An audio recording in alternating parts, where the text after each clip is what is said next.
gonna see your victory. I'm gonna see your victory. For the battle belongs to you, Lord. I'm gonna see your victory. I'm gonna see your victory. For the battle belongs to you, Lord.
want to welcome everyone, and if you're new or newish with us and you haven't received a welcome gift and filled out a little card for us, we appreciate you doing that at the back table back there after the service.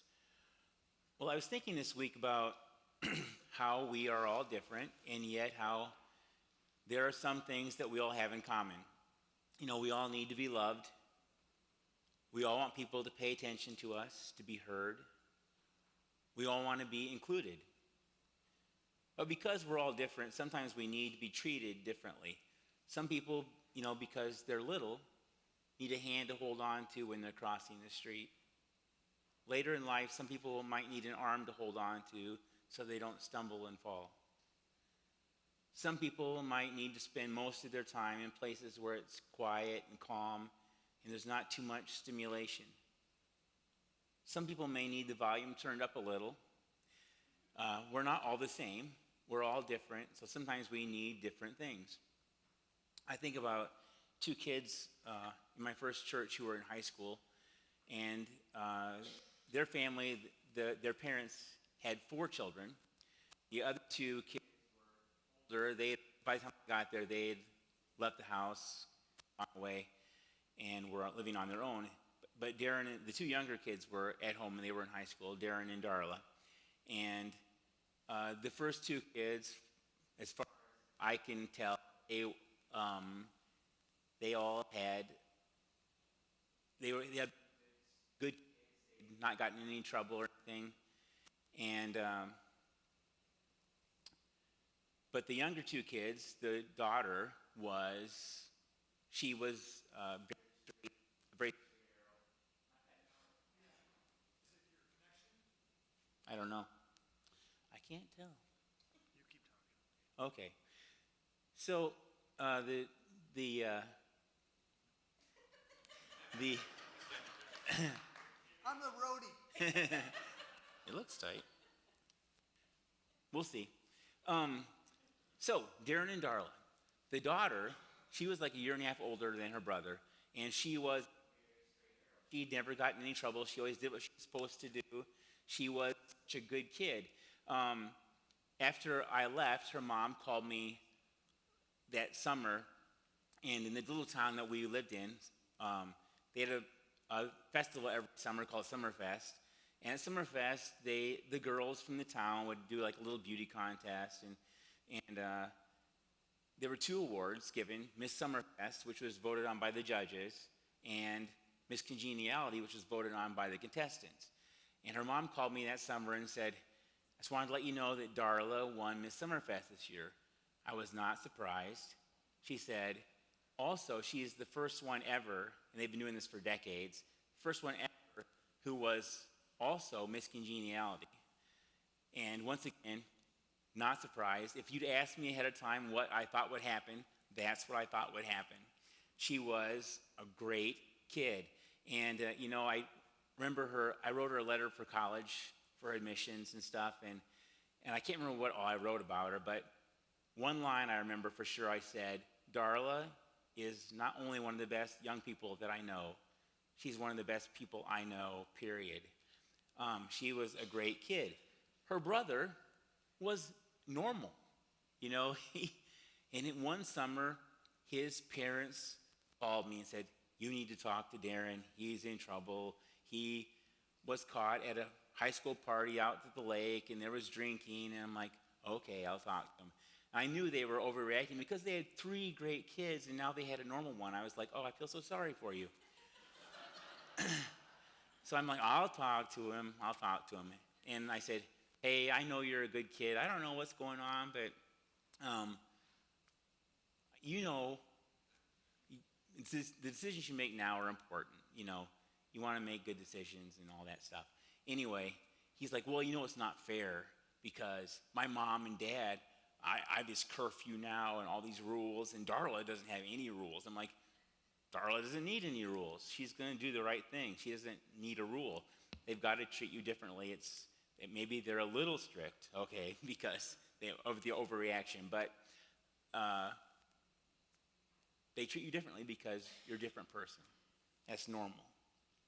So people are different. And because of that, we can't always treat everyone the same. Some people need more from us, but there are things that all of us have in common that we do need. We need to be loved. We need to be valued for our unique gifts. We all need people to pay attention to us, to listen, and we all need to be needed. Paul talks about this kind of thing in 1 Corinthians chapter 12. He says, the human body has many parts, but the many parts make up one body. So it is with the body of Christ. Some of us are Jews, some are Gentiles, some are slaves, some are free. But we have all been baptized into one body by one Spirit, and we all share the same Spirit. Yes, the body has many different parts, not just one part. If the foot says, I'm not a part of the body because I'm not a hand, that does not make it any less part of the body. And if the ear says, I'm not part of the body because I'm not an eye, would that make it any less a part of the body? If the whole body were an eye, how would you hear? Or if your whole body were an ear, how would you smell anything?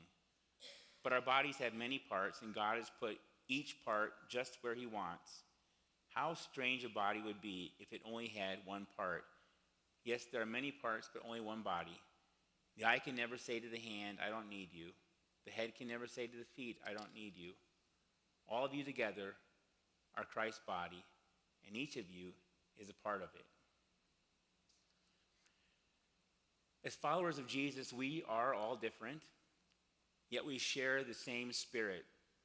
We are all different, but we are different with a purpose, so that together we can do the work God gives us. So we need you to be you.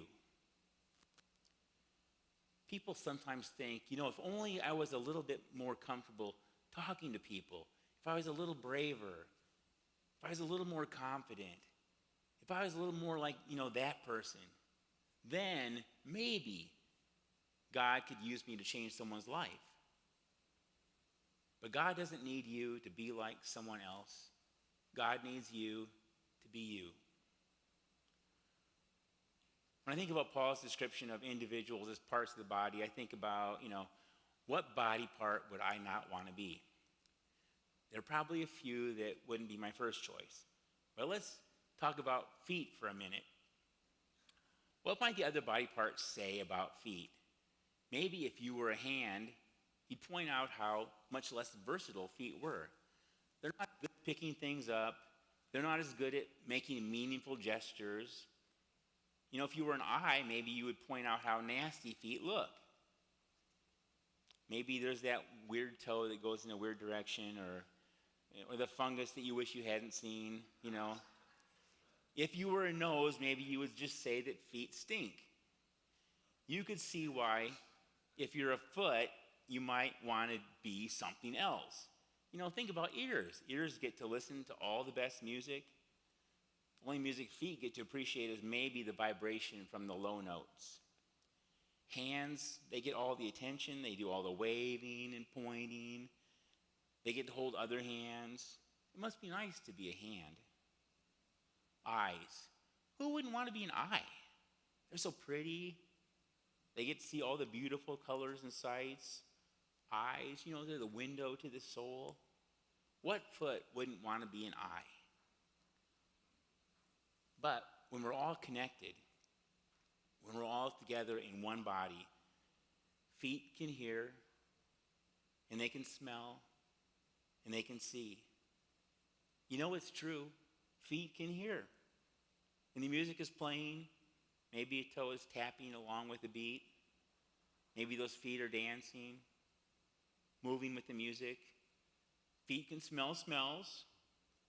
When something smells good, those feet move closer to maybe a flower or a pan cooking on the stove. When something smells bad, our feet know to get us someplace else where we can't smell that smell anymore. When we're all connected, our feet can see. When we're at a parade or a concert or a football game and there's someone tall standing in front of us, those feet are up on their toes, straining to see. Because when we're one body, when we're all connected, all of us are part of everything that we do. So there's nobody that we can say we don't need. if you're here today, we need you.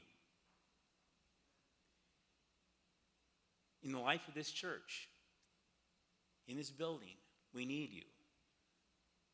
We need people to stand at the doors and greet people who come in. Ideally, we probably need 7 people like that every week to greet people. We need people who clean up our messes, people who make the coffee, people who play the music, people who make the announcements, people who run the camera, people who take the offering and serve communion, people who run the sound. We need all those people and more that I probably haven't thought of. When we help become part of this together.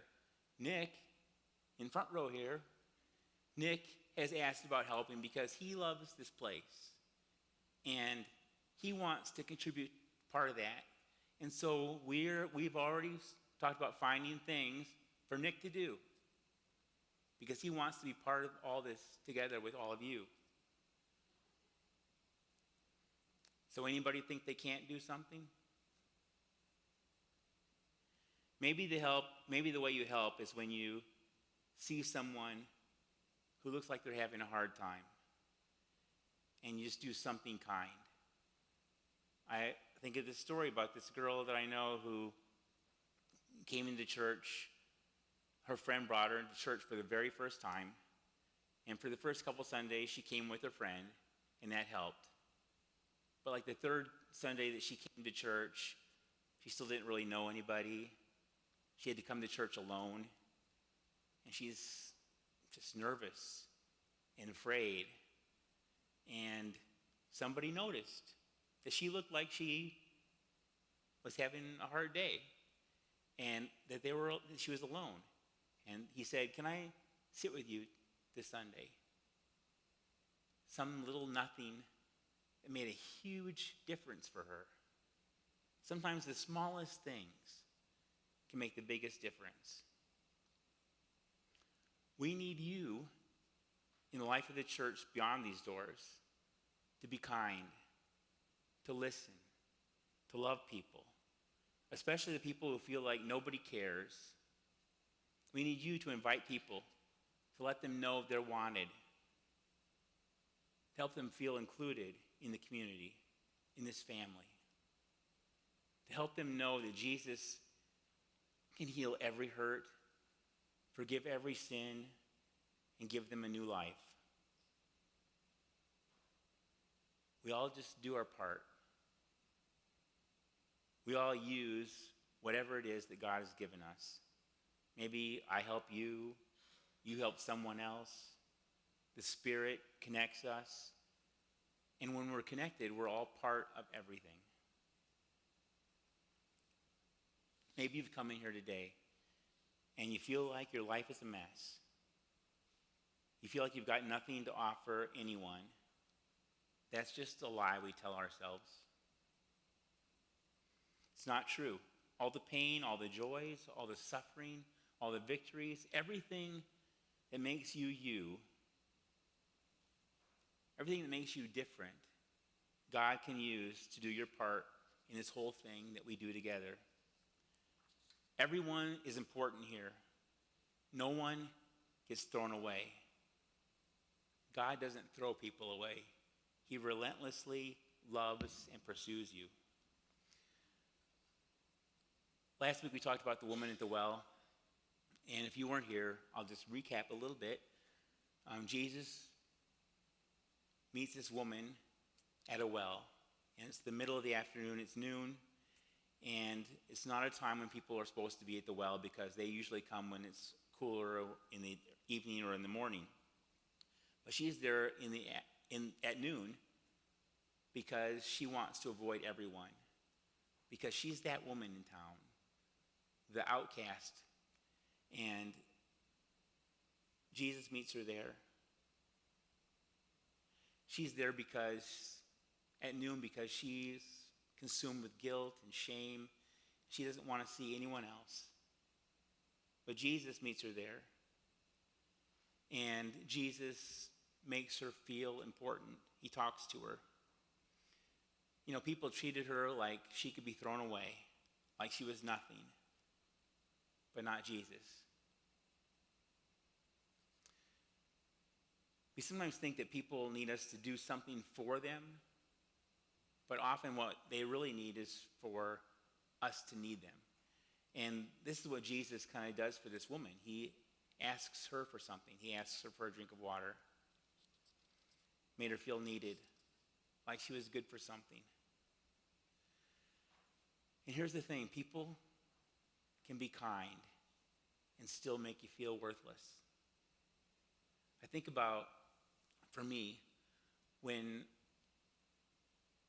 my marriage fell apart and I had an affair and I left the church and I left ministry and all that stuff, and I'm out there, and even years later, going back to church, I knew all the pastors in town, so I knew people in different churches. I went to different churches looking for a place to kind of get back with Jesus, and everywhere I went, everyone was kind. And everywhere I went for a long time, they made me feel worthless because they were nice to me. But no one once ever asked me, would you help with something? Would you come and be part of the church? Would you come do some tiny little nothing? For years, no one asked me to. Then finally, I went to church with Scott and Brandy McEwen, who many of you know. And at that church, I was there for a couple weeks. And maybe the third time I went, the children's pastor asked me, would you help?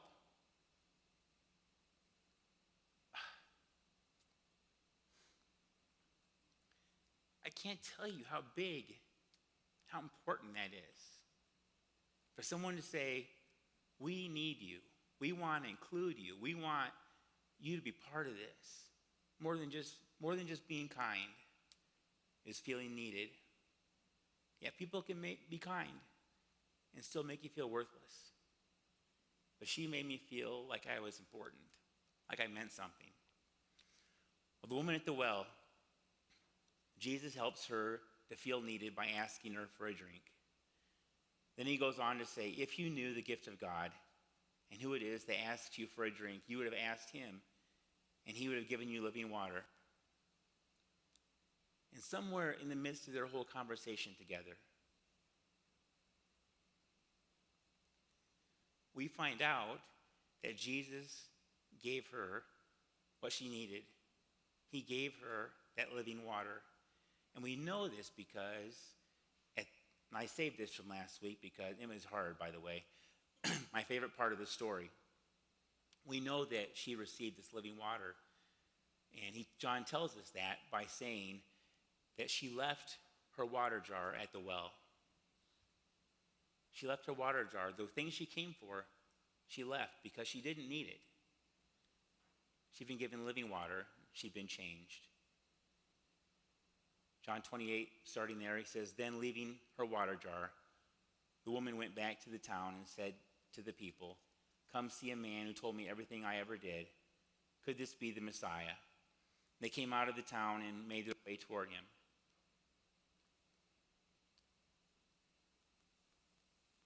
So she receives this living water, and then she goes back to the place where they thought she was worthless and shared what she'd been given. Usually meeting someone who knew everything about you. Can you imagine meeting someone who knows everything about you, everything you'd ever done? Usually that'd be an uncomfortable thing. But when someone knows absolutely everything about you and still loves you and still thinks you're worth something, there's nothing like that kind of love.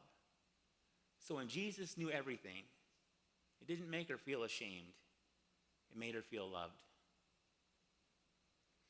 Back to the scripture, verse 39. Many of the Samaritans from that town believed in him because of the woman's testimony. He told me everything I ever did. So when the Samaritans came to him, they urged him to stay with them, and he stayed 2 days. And because of his words, many more became believers.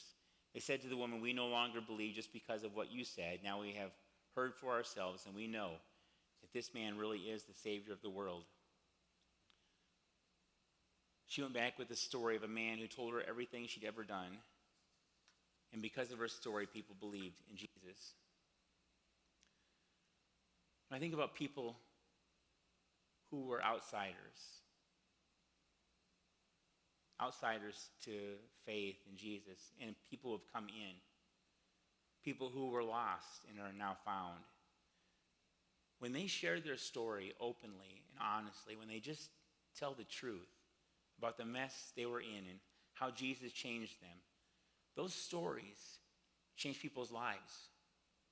Because people see themselves in their stories, and people know that they're not alone in whatever mess that they're in. And they know that they're not hopeless. I know so many people whose lives were a mess, and people could have just thrown them away. People could have decided to define them by their worst moments and decided that that was all that they were. And they would have missed who they could become. But someone saw them and loved them and valued them and made them feel needed. And Jesus did what only he can do. And their lives were changed. And those people, some of my favorite people, some of the best people I know, because someone didn't just throw them away like they were worthless. Jesus took those worst moments and gave them something. He gave them humility because of their mistakes, and empathy, and courage, and patience, and love, and hearts that are full of forgiveness. And out of the mess, Jesus makes something beautiful. So when we exclude people, we miss out. We miss out on the miracle that God can do in their lives. We miss the incredible blessing they can be in our lives. We miss out on the unique things that that person can bring to the work that Jesus calls us to do together. Ask the band to come now. And as they sing,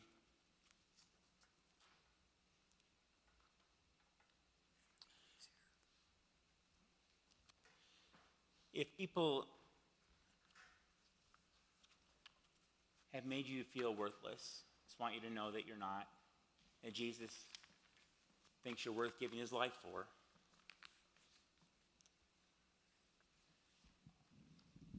And if you want to begin a relationship with him today, you can do that just by beginning a simple prayer saying, "Jesus, I give you my life.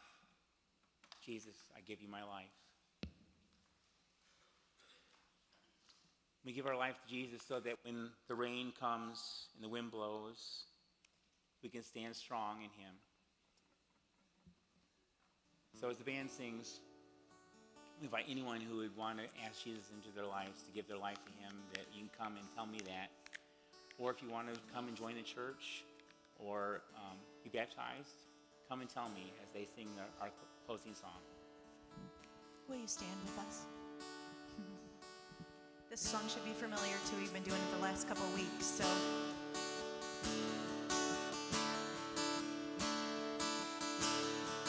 Christ is my firm foundation,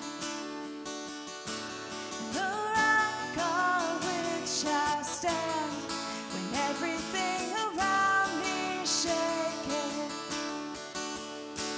And I've never been more glad that I put my faith in Jesus, 'cause he's never let me down.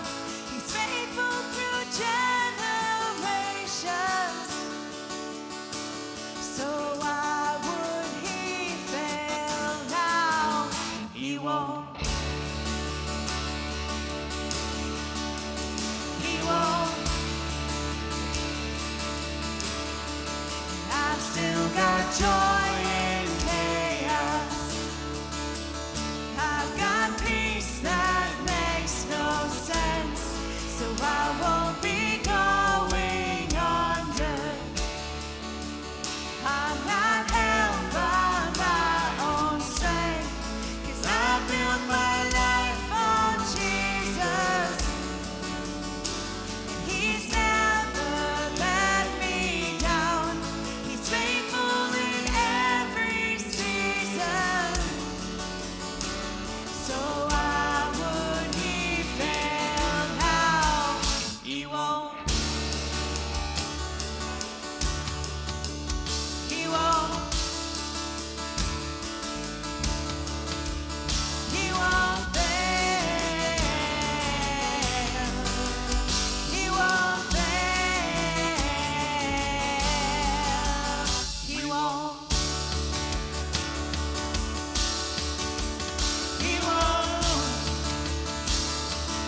why we need all the pieces.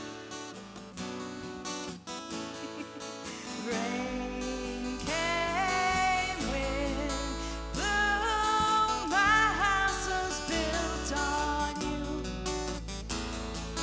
I'm safe with you. I'm gonna make it through. Rain came, wind blew, my house was built on you. I'm safe with you. I'm gonna make it through. Rain came, wind blew, my house was built on you. I'm safe with you. I'm gonna make it through. Yeah, I'm gonna make it through. 'Cause I'm standing strong on you. And I'm gonna make it through. 'Cause my house is built on you. Christ is my firm foundation, the rock on which I stand. When everything around me is shaking, and I've never been more glad that I put my faith in Jesus. 'Cause He's never let me down. He's faithful through generations. So why would He fail now? He won't. He won't. He won't fail. He won't fail. He won't. He won't. He won't fail. He won't fail. He won't. Thank you for coming today. We'll see you next week.